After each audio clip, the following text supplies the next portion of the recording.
Good morning, my dear brothers and sisters. Are you blessed? Amen. Amen. We are blessed because we are here again, gathered together para pag-usapan natin ang kadakilaan ng Diyos sa ating buhay. So, tayo po'y manalangin. Good morning, Abba Father. Good morning, Lord Yeshua Messiah. Good morning, Holy Spirit of God. Panginoon, you are welcome in this place as we declare that this is Holy God. Maraming salamat sa aming buhay. Salamat sa aming kalakasan. Salamat po, Panginoon, na kami na naman, Lugad, ay ginising mo ng bagong umaga. Sunod, patuloy ka, Lugad, na kumilos sa aming mga kalagitnaan, Lugad, na habang kami, Lugad, ay nagbubulay ng iyong mga salita, Lugad. Maramdaman namin ang iyong presensya sa aming kalagitnaan, Lugad. Lord, patuloy, Lugad, na kausapin mo lahat mga kapatiran, Lugad, right now na sila ay nanonood, Lugad. Ikaw po, Lugad, ang mangusap sa kanila. Gamitin mo lamang ako, Lugad, bilang ayong tagapagsilata, Lugad. But Lord, itago mo lamang ako, Lugad, sa likuran ng cross mo.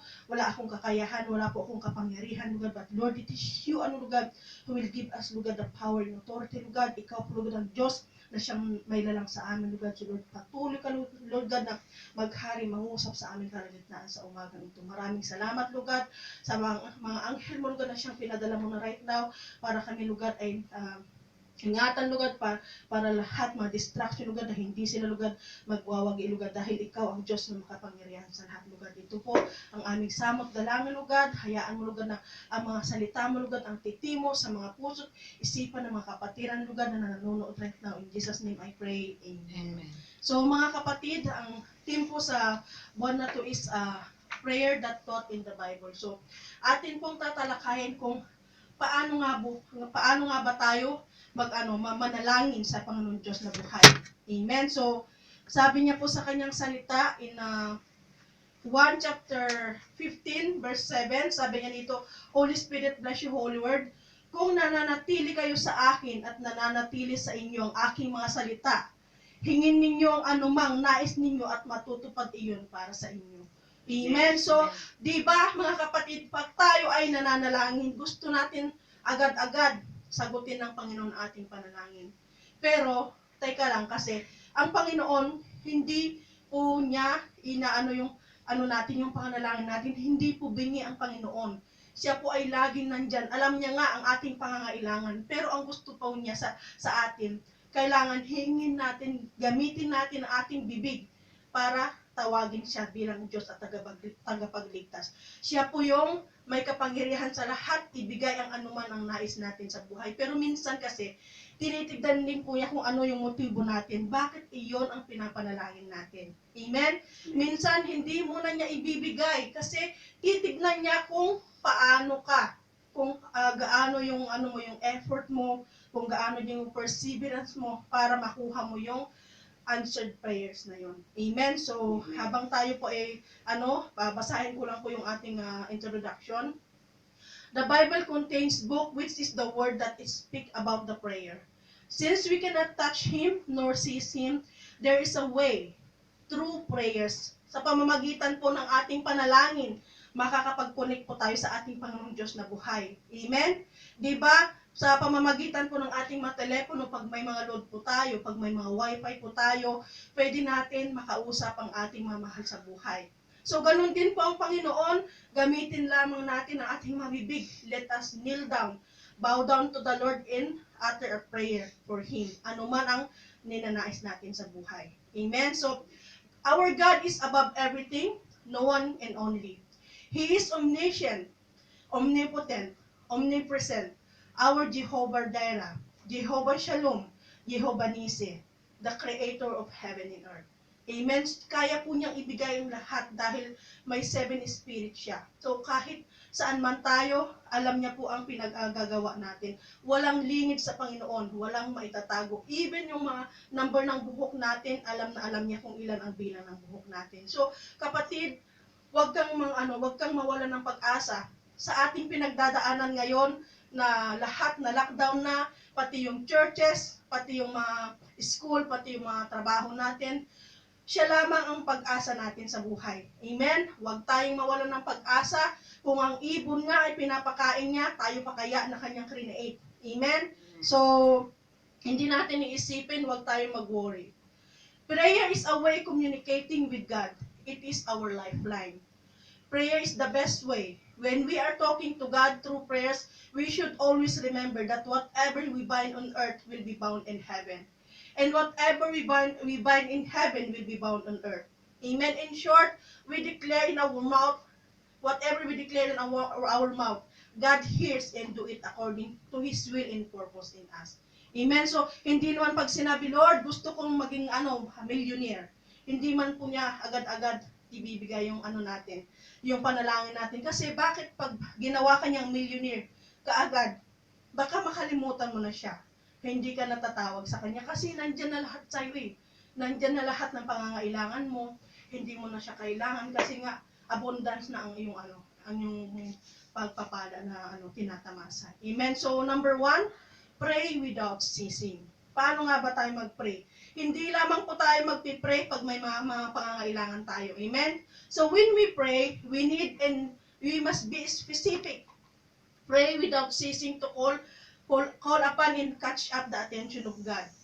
And in due time, you will receive more than you prayed for.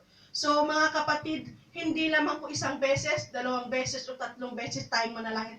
Dahil ang Panginoon, hindi naman po yan siya bingi. Kaso lang minsan, binibuild up niyo po yung faith natin. Kung paano natin panghawakan na yung pinagpipray natin is masasagot niya sa tamang panahon. Amen? Hindi ibig sabihin na pag nag-pray ka na isang beses, ibig sabihin, sasagutin na ng Panginoon ang iyong panalangin. Hindi pwede na nag-pray isang beses, tapos na dapat tuloy-tuloy, walang humpay kang manalangin hanggat makamtan mo ang kasagutan, kapatid. Amen? Huwag kang mawalan ng pag-asa. Huwag mong sabihin na, isang taon na ako na nananalangin. Ang tanong, mayroon ka bang relasyon sa Panginoon? Baka yun ang kulang pa, kapatid. Baka wala ka pang relasyon sa Panginoon. Kaya hindi niya tinatanggap ang iyong panalangin. Hindi niya naririnig kasi anong sabi niya? Tatakpan niya ang kanyang tenga, tatakpan niya ang kanyang mga mata. Kasi yung mga kasalanan natin ang siyang nagpipigil para hindi makarating yung panalangin natin sa luklukan niya. Amen? Kapatid, I encourage you na tanggapin mo muna, magkaroon ka muna ng relasyon sa Panginoon para tuloy-tuloy ang pagpapala, para tuloy-tuloy na ang iyong panalangin ay makakarating talaga. Sigurado yan, kapatid. Pag ikaw ay magkaroon ng ng relasyon sa Panginoon, ikaw ay napapakinggan niya. Even naman pag wala ka pang relasyon sa Panginoon, naririnig niya, pero ang nangyayari po kasi niyan, inaagaw ni Satanas ang mga kasagutan ng ating pananalangin. Minsan naman, sasabihin natin, bakit sila naman abundant sila pero hindi sila nakakakilala sa Diyos. Ang kayamanan na kanilang tinatamasa minsan is pansamantala lamang. Pero yung kayamanan na tinatamasa natin, kapatid, mayroon tayong peace. Diba? Sabihin mo ang mayaman minsan hindi makaalis ng bahay. Bakit? Kasi inaalala niya baka manakawan siya.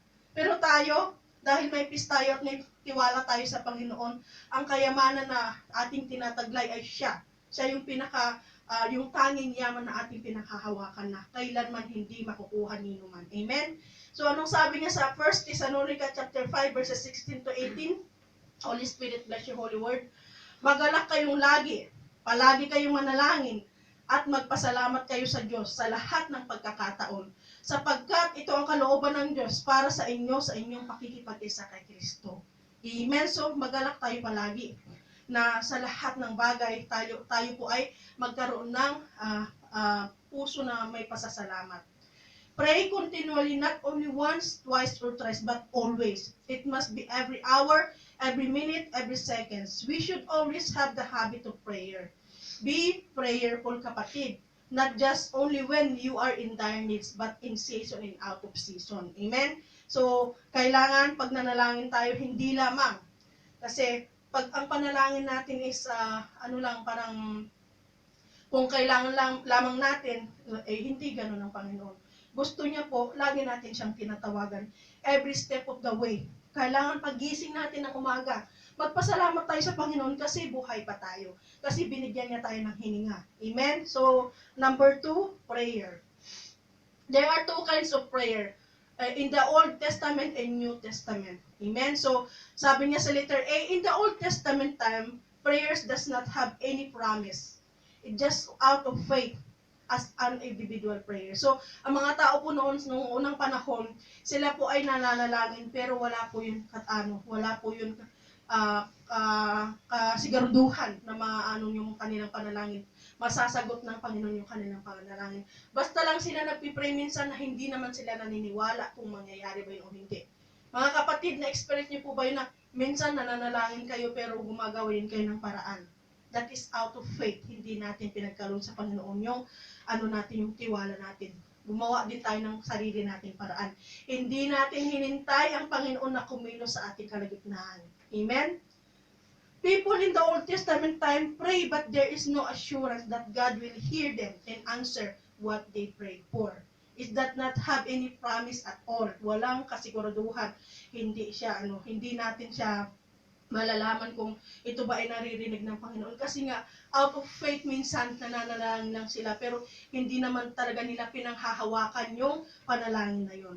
Letter B, while in the New Testament time, God listened to our prayers. Amen. So, we are now in the New Testament na there is a promise that we receive, a guarantee that God will hear our prayers. Amen. So, nasubukan mo na ba na yung pinapanalangin mo ng ilang taon, nandyan na siya, abot kamay mo na. That if we pray, God will listen and fulfill according to His plan and purpose in us. Amen? We receive the promise that God would listen when we pray. Mararamdaman mo yun, kapatid, pag yung panalangin mo is sinagot ng Panginoon. And there is a guarantee to receive the answer when we pray. Amen? In the name of Jesus, we receive God's grace through faith. A promise that God listen and answer all our prayers. So, kapatid, pag tayo ay nananalangin, kailangan tuloy-tuloy lang yan. At wag natin, minsan nga, nasagot na ng Panginoon yung ating panalangin, nakalimutan natin magpasalamat. Di ba? Pag nasagot na ng Panginoon yung panalangin natin, wala na. Bye-bye. Hindi na natin na-acknowledge ang Panginoon. Na kung nung mga panahon na tayo ay talagang totally, we cried out to the Lord, na halo ang ating mga uhog at luha, mga sipon sa pananalangin sa Kanya, ganun natin siya tawagin. Pero nung sinagot na niya yung panalangin natin, ni thank you, hindi man lang natin nasabi sa Kanya. We did not acknowledge God na siya yung nagbigay sa atin ng yung kasagutan ng ating panalangin. Amen? So we should be thankful, kapatid, pag tayo ay nanalangin. Number 3, prayers build up our faith life. Amen? So through prayers, it will build up our intimate relationship and strengthen our faith life. Amen? The confidence that we have when we are talking to God, that whatever we ask for according to His will, He hears us. Amen? So, kailangan pag tayo ay nanalangin, alam natin, di ba, pag tayo ay kausap natin yung ating mga biological father, pag mayroon tayong gustong hingiin sa Kanya, di ba, ina-expect natin agad-agad na ibibigay niya yung hihilingin natin. So, ganun din po sa Panginoon. Hindi pa man niya binibigay yung hinihingi natin, kailangan magpasalamat na tayo. So, diyan makikita ng Panginoon kung gaano yung natin, yung sa puso natin ba. Kailangan, hindi pa natin natatanggap na aabot yung ating mga kasagutan ng panalangin natin, magpasalamat na tayo. So, anong sabi niya sa 1 John chapter 5 verses 14 to 15? Holy Spirit, bless your holy word. May lakas loob tayong lumapit sa Kanya dahil alam nating ibibigay niya ang anumang hingin natin. Kung ito'y naaayon sa Kanyang kalooban, at dahil alam nating pinapakinggan nga niya tayo, alam din nating ibinibigay niya ang bawat hinihiling natin sa Kanya. Amen, diba? Napakasarap ng Kanyang pangako dito sa Kanyang salita, na alam natin na pinapakinggan ng Panginoon ang bawat himaymay, ang bawat panalangin na ating pinapanalangin sa Kanya. Amen? Number 4, call unto Jesus by prayer with faith. Amen? So, sino ba ang tinatawag natin pag tayo ay nanalangin? When we pray, call upon the name of Jesus and declare that we receive whatever we declare in our mouth. Amen? God is not far. He is always listening to our prayers. That's why I encourage you all, when you pray, ask something that you are not able to do, cannot make it, something that is too difficult to happen in our life. Amen? Ano ba yung natin ngayon, pinagdadaanan natin ngayon? Diba? Marami yung na-stranded ngayon, marami yung na-lockdown dahil sa kay COVID-19. So, iyon, hindi natin yun kaya puksain. Pero, in just one click ng Panginoon, kung kalooban na yan na puksain ang COVID-19 na yan. Yun dapat ng ipanalangin natin. Dahil, mga kapatid, wala tayong kakayahan na patigilin ang COVID-19. But ang Diyos lamang ang may kakayahan. Amen? Ibig sabihin, bakit patuloy pa rin ang COVID-19? Kasi gusto niya na lahat ng kanyang nilalang ay mag-bow down sa kanya. At sabi niya sa kanyang salita, every knee should bow and every tongue confess that Jesus is the Lord of Lords and God of all gods. Amen? He promised us in 1 chapter 15 verse 7, anong sabi niya dito? Kung nananatili kayo sa akin at mananatili sa inyo ang aking mga salita, hingin ninyo ang anumang nais ninyo at matutupad iyon para sa inyo. Amen. So manatili lamang po tayo sa Panginoon. Huwag tayong manghinawa. Huwag tayong mawalan ng pag-asa. Minsan may mga naririnig din ako na nagtitestimony na ilisang taong na daw silang nananalangin pero hanggang ngayon hindi pa rin nasasagot ang kanilang mga panalangin. Bakit kaya? Anong kulang? Tanungin natin mga sarili natin kasi hindi naman sa Panginoon yan eh. Sa ating mga sarili natin tanungin yan. Bakit hindi niya sinasagot ang ating panalangin? Kapatid, baka hanggang ngayon wala ka pang connection sa Panginoon. Yun siguro yung dahilan kaya hindi pa niya naririnig ang iyong panalangin sa Kanya. Amen? Jeremiah chapter 33 verse 3, kung manalangin ka sa akin, tutugunin kita at ipapahayag ko sa iyo ang mga bagay na dakila at mahiwaga na hindi mo pa nalalaman. Amen? Ito yung natin, yung lifeline natin sa Panginoon. Jeremiah 33:3. Hindi po ito hindi po ito nawawalan ng signal, hindi po ito nawawalan ng load, hindi po ito kailanman malulubat. Ito po yung natin, telephone numbers natin sa Panginoon. Ano po? Jeremiah 33 verse 3, yun po yung telephone number natin sa Panginoon. Number 5, ask, seek, knock, and it will be given to you. Sabi niya dito, until now, my dear brethren, you still did not ask and petition God through prayers with faith. Start asking now, and by faith, you will receive the answer and the desire of your heart. Kapatid, ano ba yung inihingi mo sa buhay? Kagaya sa ating mga kadalagahan, naku, noon sabi ko, at the age of 25, dapat may asawa na ako. Pero ngayon, lumagpas na sa kalendaryo, pero nandyan pa rin. So, ang Panginoon, inaano naman niya yan eh. Pinipray niya na yung mga partner natin sa buhay. Kaso lang minsan, hindi natin natatanggap kasi nga, hindi pa yun yung naaayon, hindi pa yung tamang panahon para ipagkaloob niya yung hinihingi natin sa buhay. So, anong sabi niya sa Matthew chapter 7 verse 7? Humingi, humanap, humatok. Humingi kayo at kayo'y bibigyan, humanap kayo at kayo'y makakatagpo, kumatok kayo at kayo'y pagbubuksan. Amen? So, ikaw nga, pumunta ka sa kapitbahay mo, tatayo ka lang sa harapan ng pintuan at hindi ka kakatok. Di ba dapat katukin mo siya o kaya mag-doorbell ka para alam niya na nandyan ka na pala. So, ganun din po ang Panginoon. Kailangan, kapatid, pag ikaw ay may hinihiling sa Panginoon, ibuka mo ang iyong bibig, gamitin mo ang iyong labi para anuhin siya, para gisingin ng Panginoon na, Lord, kailangan ko ng ganito, kailangan ko ng ganon.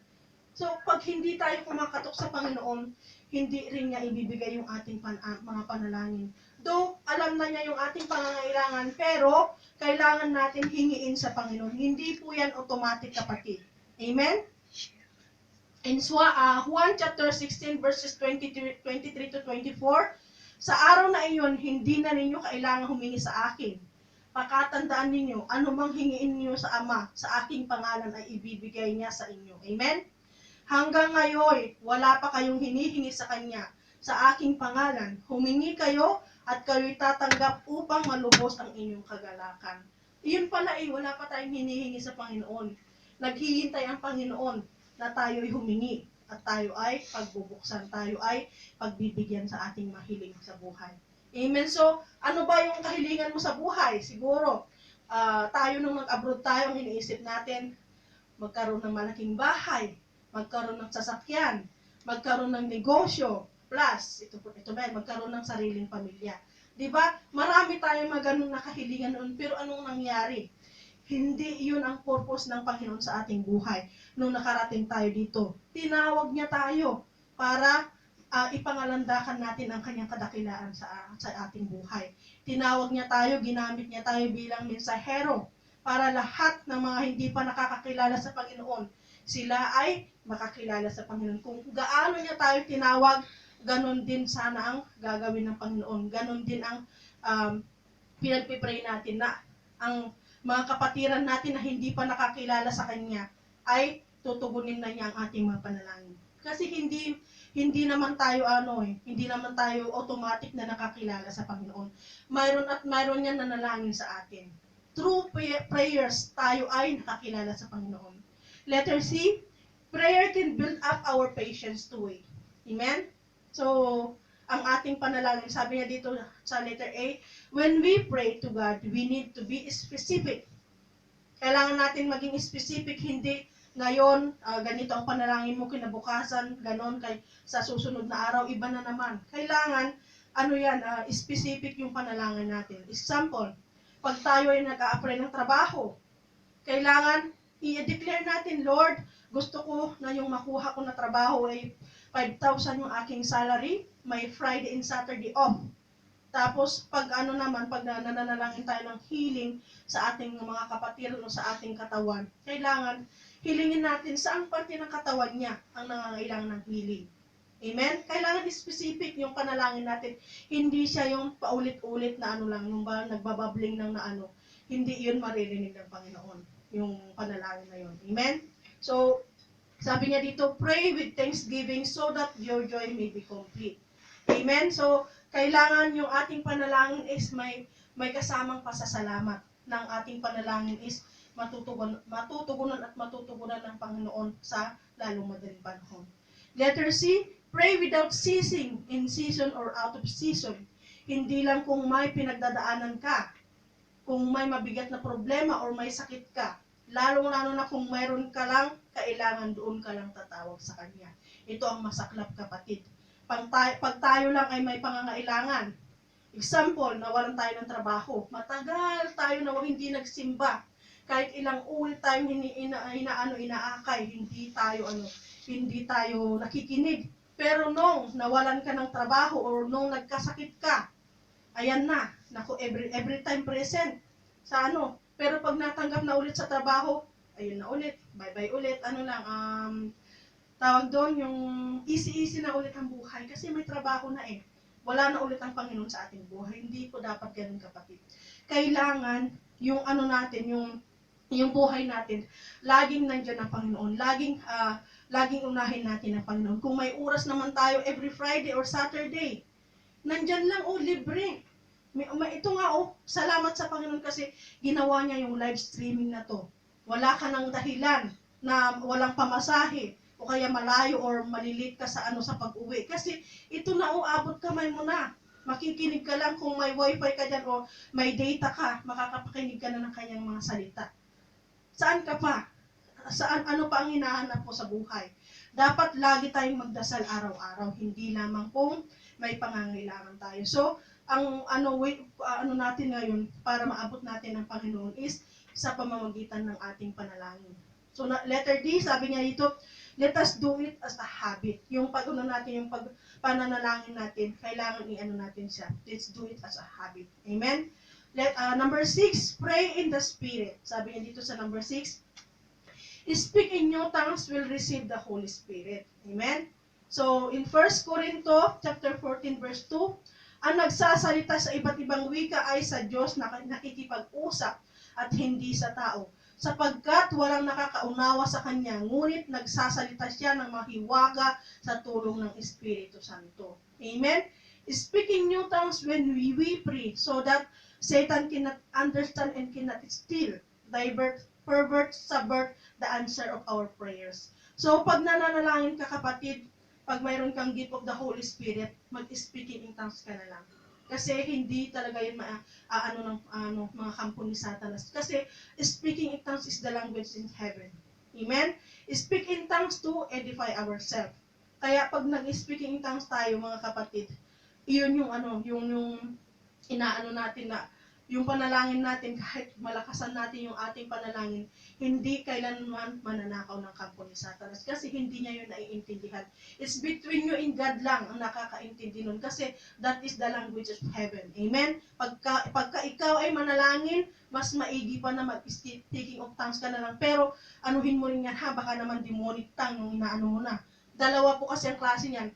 Speaking of tongues na nanggagaling sa Panginoon at speaking of tongues na demonic tongue. So, malalaman mo naman yan kung speaking of tongues or demonic tongue kasi naturuan na tayo ng ating ang pinakamamahal na bishop.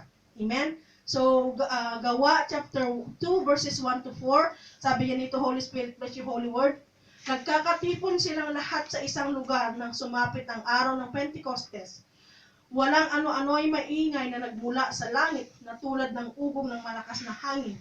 At napunot nito ang bahay na kinaroroonan nila. May nakita silang parang mga dilang apoy na dumapo sa bawat isa sa kanila. At silang lahat ay napuspos ng Espiritu Santo at nagsimulang magsalita ng iba't ibang wika ayon sa ipinagkaloob ng Espiritu sa kanila ng Espiritu Santo. Amen. So, nung first time ko na magkaroon ng speaking of tongues, nung una, pinipigilan ko siya, pero pag pigilan mo pala, the more na kikilos yung labi mo. So, noon, sabi ko, ano ba to? Anong nangyayari sa akin? Pero nung na-discuss na sa atin kung ano yung nangyayari sa atin that time, sabi ko, it's a great privilege kasi that is the gift of the Holy Spirit, yung speaking of tongues. Amen? So, napakasarap. Minsan, meron yung maririnig ka na kumakanta sila, meron yung iba't ibang wika na never mo naman na-encounter, paano mo nasabi yun? Diba? That is the working of the Holy Spirit. Amen? So, wag mong anuhin kapatid, kailangan i-desire natin na makapag-speaking of tongues din tayo. Ipag-pray natin sa Panginoon kasi that is one of the gift of the Holy Spirit. Amen? Number 7, sabi niya dito, prayer taught in the Bible. Ito na yun. Ano ba yung panalangin na tinuro lamang ng Panginoon sa Biblia? Only prayer that is yung tinuro ng Panginoon sa atin, that is the Lord's Prayer. Yun yung Our Father. Kapatid, noon, kung we used to pray Ave Maria, Santa Maria, or yung inaano natin na paulit-ulit, nagro-rosaryo tayo, walang prayer na makakarating sa Kingdom of Heaven pag tayo ay nananalangin ito.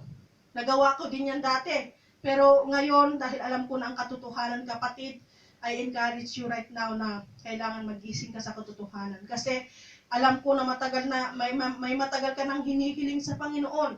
Pero hanggang ngayon hindi mo pa nakukuha yung kasagutan ng iyong panalangin. Kasi mali yung prayer na ginagamit mo. Dapat Our Father lang. Matatagpuan yan sa Book of Matthew chapter 6 verses 9 to 14. Pag may Biblia ka dyan o may Google ka dyan, i-ano mo kapatid. I-search mo yan at yan yung gawin mong panalangin sa araw-araw. Of course, mayroon ka ding personal prayer na babanggitin sa Panginoon. Ano man yung nilalaman ng iyong puso, ano man yung design ng iyong puso, yun ang dapat mong ipanalangin. Amen? So, ganito dapat tayo manalangin. Anong sabi niya dito? Sa verse 9, ganito kayo manalangin. Ama naming nasa langit, sambahin nawa ang iyong pangalan. Sa verse 10, dumating nawa ang iyong kaharian, masunod nawa ang iyong kalooban dito sa lupa, tulad ng sa langit. Verse 11, bigyan mo kami ng aming pagkain sa araw-araw. Bakit araw-araw? Pag binigay ng Panginoon yung pagkain natin sa buong taon, baka hindi na tayo tatawag sa Panginoon. Kasi abundance na yung ating pagkain. So, kailangan araw-araw natin hingiin yun. Verse 12, at patawarin mo kami sa aming mga kasalanan, tulad ng pagpapatawad namin sa mga nagkakasala sa amin. Bakit natin kailangan magpatawad? Anuin natin yan. At huwag mo kaming ihayaang matukso, kundi ligtas mo kami sa masama, sapagkat iyo ang kaharian, at ang kapangyarihan, at ang kalwalhatian magpakailanman.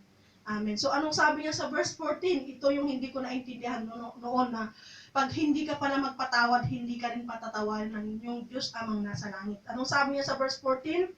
Sapagkat kung pinapatawad ninyo ang mga nagkakasala sa inyo, patatawarin din kayo ng inyong amang nasa langit. Paano kung hindi pa tayo nagpapatawad sa mga taong humingi ng tawad sa atin? Ibig sabihin, ang Diyos amang nasa langit, hindi rin po tayo patatawarin sa ating mga kasalanan. Amen. So, ito yung nakakatakot sa lahat, na pag hindi ka nagpatawad sa sa mga kapatiran na humihingi naman ng patawad sa iyo, kailangan ngayon, this is now the time na mo siya. Kung noon is sabihin mo, ay, sobrang sakit yung ginawa niya sa akin. Hindi ko talaga siya mapapatawad. Minsan naman, pinatawad natin siya, pero mayroon yan kondisyon na sa 3 beses na magkasala pa siya sa'yo, hindi mo na talaga siya patatawarin. Pero anong sabi ng Biblia? Ilang beses mo dapat patawarin ang iyong kapatid? 70 times 7. Kailangan mo magpatawad pag siya ay nagkasala sa iyo. Amen? So ang Diyos nga, napatawad tayo, gaano man tayo kasama, gaano man yung nagawa nating mga kasalanan. Sabi niya, nung humingi tayo ng kapatawaran sa Kanya, I will remember your sin no more. Amen? So pag tayo ay tayo ay humingi ng kapatawaran sa mga kapatiran natin, or pag may humingi ng kapatawaran sa atin, yung mga nagkasala sa atin, patawarin mo na. Kasi paano kung may nangyari diyan at ikaw ang may pananagutan diyan, kasi siyempre sa sobrang sama ng loob niya, hindi mo siya pinatawad that time. Hindi natin alam kung ba siya, nasagasaan or something. Hindi ko naman pinapanalangin, pero minsan kasi siyempre sa sobrang bigat na nagpakumbaba na nga siya, tapos hindi mo pinatawad. Paano kung yun yung naging sanhi sa kanya na siya, nasagasaan or something? Pananagutan mo yun sa Panginoon. His blood or her blood is on your head. Amen? So kailangan, pag may humingi ng kapatawaran sa'yo, right away. Though, alam ko naman na hindi ganun kadali ang magpatawad, kapatid, pero ihingi natin sa Panginoon yan. God will give us the grace na makapagpatawad tayo. Amen? So, salamat sa Panginoon kasi tinuturuan niya tayo araw-araw. Hindi man yung prayer na talagang napaka-fluent natin na mag-pray. Ang gusto ng Panginoon, yung prayer na nanggagaling sa kaibuturan ng ating puso. Hindi gaya-gaya lang na kung ano yung prayer ng kapatiran natin. Kailangan ganun din dapat kagaling yung pagpipray natin. Hindi. Kung ano yung nanggagaling sa puso natin, yun yung dapat natin ipag-pray. Amen? So, sabi niya sa kanyang salita sa letter number 2, sabi niya kanina sa hallowed be your name sa English, God created heavens. He put His Son there and gave His name as an inheritance to glorify the Son. And He also glorified His name, so that to honor His Son is to honor the name, and to honor the name is to honor the God. Amen? So, sabi niya dito sa pag manalangin para tayo mga kapatid, mayroon yan when you are closing your eyes, that means that you are alone when you are praying. Minsan kasi pagka, di ba, ang hirap manalangin na nakadilat ng mata kasi madidistract ka sa mga taong nakapaligid sa'yo. So, you should close your eyes when you are praying. Amen? So, para maramdaman mo totally yung yung presensya ng Panginoon sa iyong buhay, na hindi ka madidistract anuman ang nangyayari sa paligid mo. So, kailangan pag nag-pray ka, kapatid, wag marami yung sinasabi mo. Wag sobrang dami. Kailangan maging specific ka. You must keep knocking until your prayer will be answered. Amen? Hindi lang nanalangin ka ng 1 buwan, 1 taon, tapos napagod ka na, hindi ka na nanalangin. Ibig sabihin yun pala, wino-work out na ni Lord ang kasagutan na yung panalangin, kaso lang hindi ka na nanalangin. Diba? Kasi napagod ka na eh. Walang kapaguran dapat ang ating panalangin. Ang Diyos nga, hindi napapagod na patawarin tayo sa ating mga kasalanan. Paulit-ulit tayo na nagkakasala araw-araw. Pero ang Diyos, never siya na napagod sa ating napatawarin tayo sa ating mga kasalanan. So, ganun din, pag nagpipray tayo mga kapatid, huwag tayong mawalan ng pag-asa. Huwag kang mapagod kasi wino-work out na ng Panginoon yung kasagutan ng iyong panalangin. Amen? So, ano lamang yung panalangin na tinuro ng Panginoon? Hindi Santa Maria, hindi Ave Maria, hindi Glory Be, hindi Apostles' Creed, kundi Our Father. Amen? Ama namin sa Tagalog. Yun lamang ang ino-honor ng Panginoon na panalangin na makarating sa kanyang luklukan. Amen?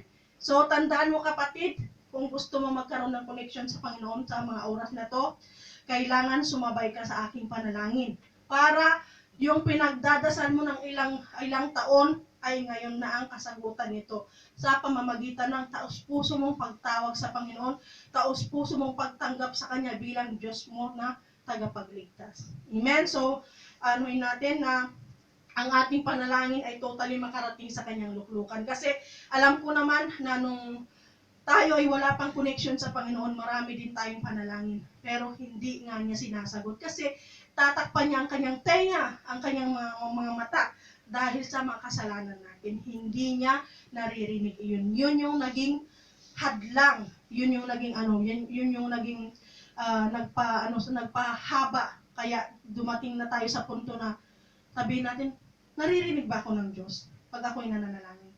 Sabihin mo na, ay, napagod na ako, hindi naman siya nakikinig. So, ano ka na, hindi ka na nagnalangin. So, ibig sabihin kapatid, pag tayo ay nanalangin, kailangan natin, anuhin talaga yan, panghawakan yung kasagutan na ating panalangin. So, basahin natin sa conclusion bago tayo mag-pray. Prayer is a direct communication to God. It does not need any credit from do or it is a lot. Hindi mo kailangan mag-load pag ikaw ay manalangin. It does not need any signal or recharge. It will never be low-bat. Hindi siya madidrain. Money is not involved sa ating panalangin. Amen?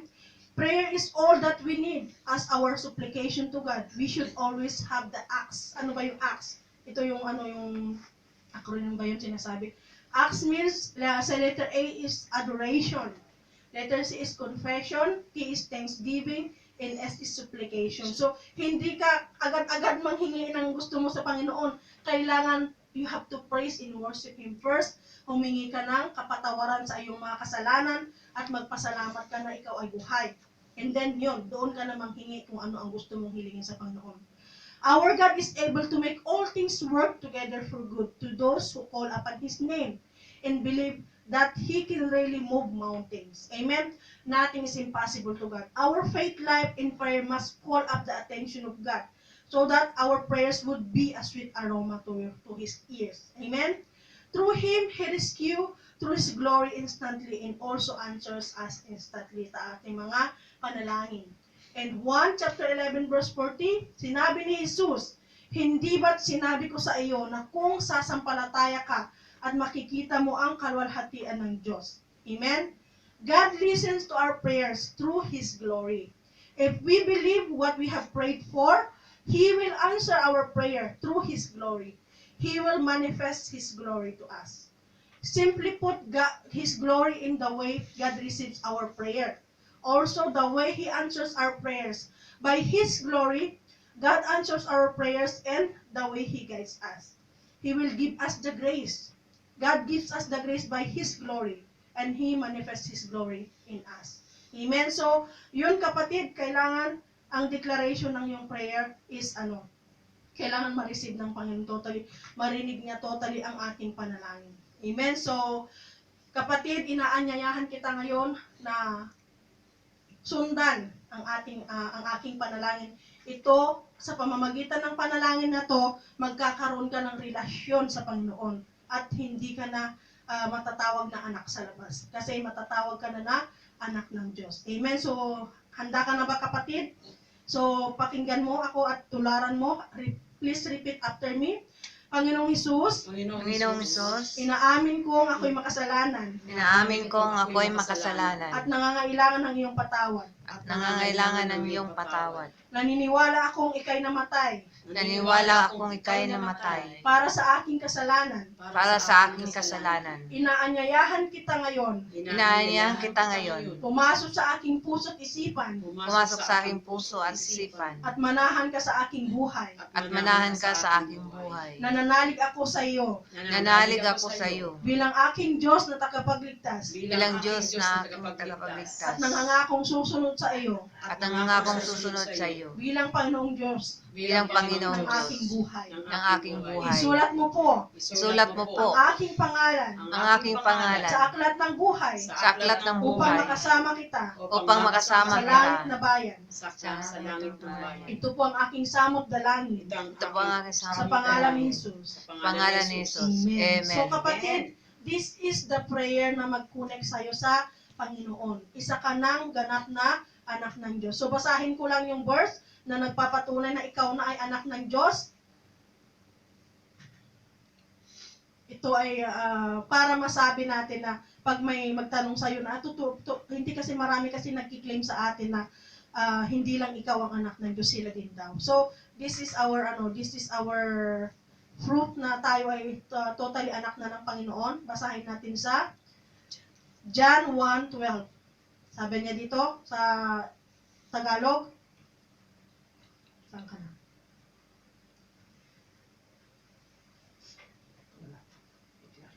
Yan 1:12, sino mo yan?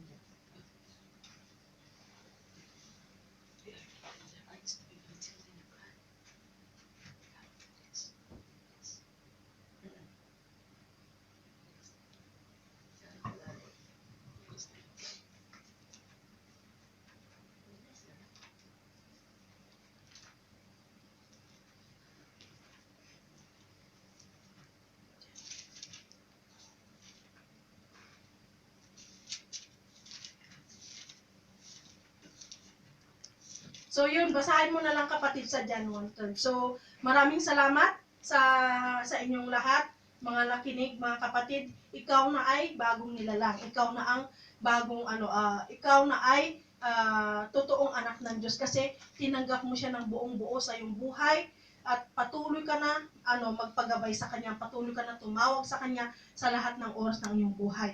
Ang panalangin mo lamang ay Our Father in Heaven at yung personal mo na prayer. Walang walang Ave Maria, walang Santa Maria, walang Apostles' Creed, walang Rosaryo. Yun ay paulit-ulit lamang na hindi naman yun nakakarating, hindi naman yun naririnig ng Panginoon. Amen? Amen. So yun, ganun lamang po tayo manalangin. Napakasimple ng ating panalangin na pinagkaloob ng Diyos sa atin. Amen? Amen. Salamat mga kapatid. God bless us all and be safe always. Huwag tayong mawalan ng pag-asa. Manalangin lang tayo kasi sa lalong madaling panahon, matatapos din ang coronavirus na ating kinakaharap. Amen? Salamat po sa lahat. God bless us all.